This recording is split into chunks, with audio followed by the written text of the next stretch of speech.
Welcome back to Poorly Educated Today in the News, where the world is held together with duct tape, tariff threats, gas station coffee, and one guy saying everything is fine while barn burns. Segment 1. China deals and Taiwan on the bargain table. President Trump just wrapped up his Beijing visit with President Xi Jinping, and apparently diplomacy now looks like a fancy state dinner, a band playing YMCA, and everybody pretending lobster soup can cool down a Cold War. They had chandeliers, roast duck, tech CEOs, business big shots, and enough smiling handshakes to make it look like the world's most expensive, awkward Thanksgiving. But once the plates got cleared, the real deals looked thinner than gas station napkins during a barbecue spill.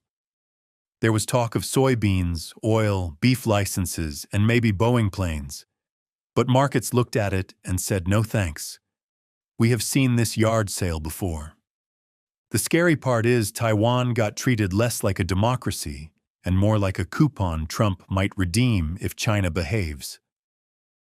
The arms package got talked about like a poker chip, which is comforting only if your national security plan is being written at a riverboat casino buffet.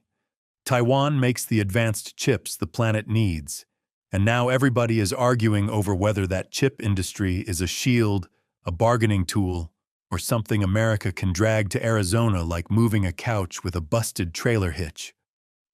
The grounded point is simple.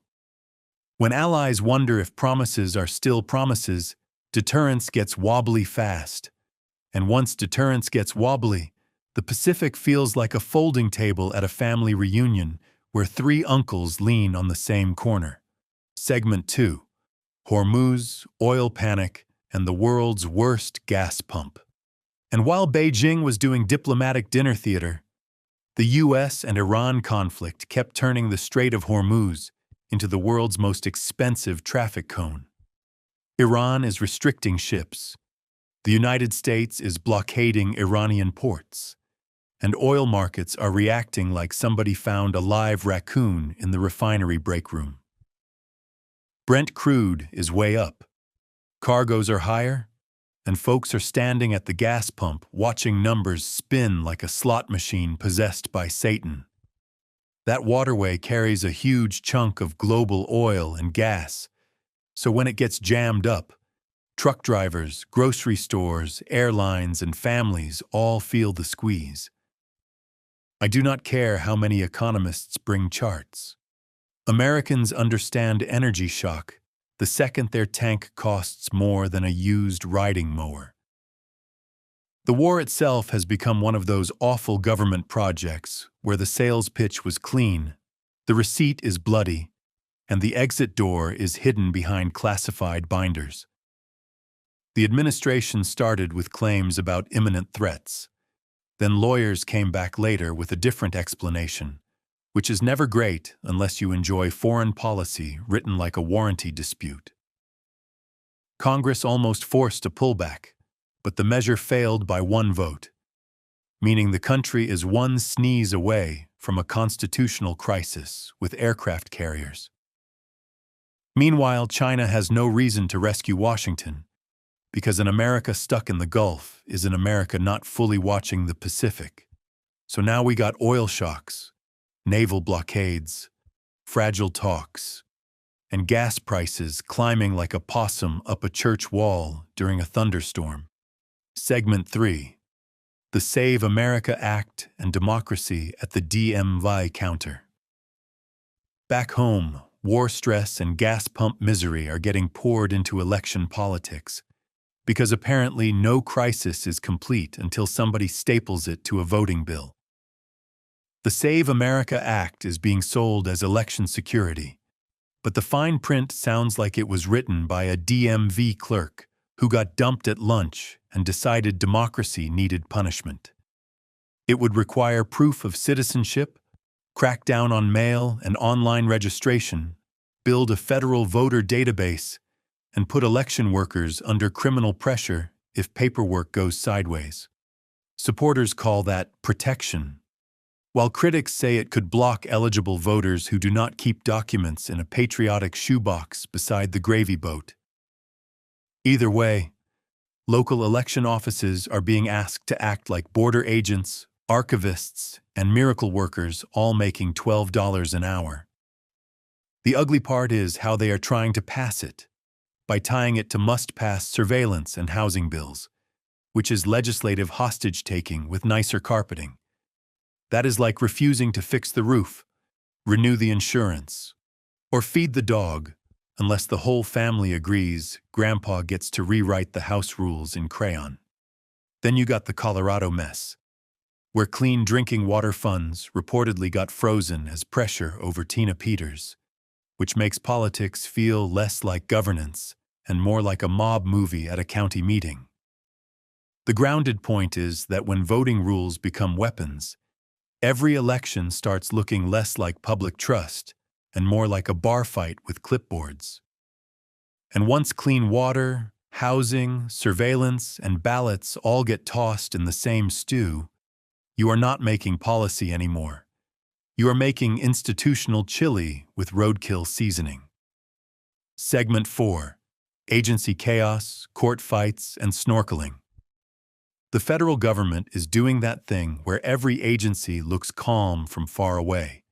Then you zoom in, and there is a raccoon driving a forklift. At the FDA, a top drug regulator got fired after refusing to resign, right as abortion medication access and pharmaceutical oversight are sitting in America's legal thunderstorm. The Supreme Court kept mail-order mifepristone access in place for now, which means the courts are still the national emergency brake every time healthcare policy swerves toward the ditch. That matters because these fights decide whether medicine and basic healthcare depend on science, courts, politics, or whoever wins the latest paperwork knife fight. When the system keeps getting purged, replaced, or dragged into ideological mud wrestling, regular citizens are left wondering if their pharmacy is still operating under law or vibes. Then FBI Director Kash Patel catches heat for a VIP snorkel tour at the USS Arizona Memorial, and I do not know who thought wartime optics needed a splash zone. Maybe there is an explanation, but when Americans hear casualty numbers and watch gas prices jump, luxury memorial snorkeling lands like a bowling ball in a kiddie pool. Add redistricting pushing Tennessee Democrat Steve Cohen out of a race, plus Xavier Becerra getting hammered over migrant child labor questions in California, and the governing class looks like it is juggling chainsaws while asking why the public seems nervous.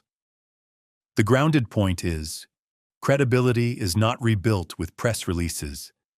It is rebuilt when institutions look serious, fair, and capable. Right now, they look like a county fair dunk tank, where every target is labeled trust. Segment 5. Media madness, Maha money, and the escape hatch economy. Meanwhile, Americans are coping with all this by changing what they watch, what they believe, and which rabbit hole they fall into after dinner. Legacy news traffic is wobbling, alternative outlets are surging, and people are bouncing between war updates, health crusades, sports rumors, puzzles, celebrity distractions, and supplement rabbit holes. The MAHA movement has grown from campaign side dish into a political casserole, mixing food dyes, pesticides, wellness talk, MAGA machinery, and enough money to make a Super Bowl ad blush. Some health concerns are real, because people should ask what is in their food and why the grocery aisle looks colored by a nuclear clown. But when wellness becomes a political identity, your cereal box is not breakfast anymore. It is a battlefield with marshmallows. And because America cannot stare directly at collapse all day, we still got sports rumors, quiet hurricane maps, and the Colts may be hunting for Stephon Diggs like one receiver can repair 5 years of football sadness. I get it.